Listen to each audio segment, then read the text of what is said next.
विषय हिंदी। हिंदी में हम व्याकरण सीखेंगे। व्याकरण में हम सीखेंगे भाववाचक संज्ञा। भाववाचक संज्ञा, भाववाचक संज्ञा को इंग्लिश में कहते हैं अब्स्ट्रैक्ट नाउन।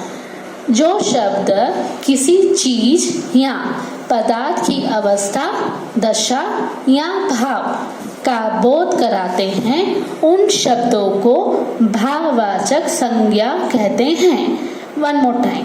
जो शब्द किसी चीज या पदार्थ की अवस्था, दशा या भाव का बोध कराते हैं, उन शब्दों को भाववाचक संज्ञा कहते हैं। यानी कि किसी चीज पदार्थ की कंडीशन, दशा बताते हैं, उसे क्या कहते हैं? भाववाचक संज्ञा कहते हैं।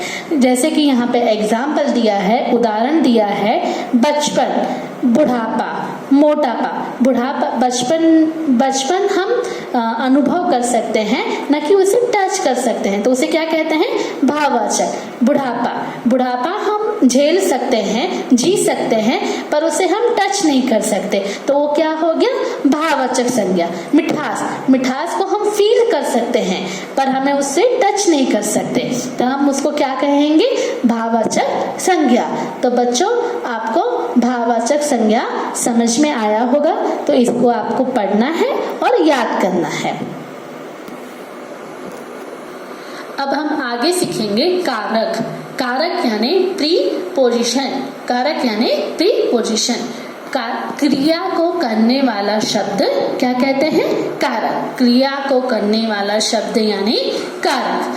क्रिया को करने में जो शब्द अपनी भूमिका निभाते हैं, उसे कारक कहते हैं। One more time.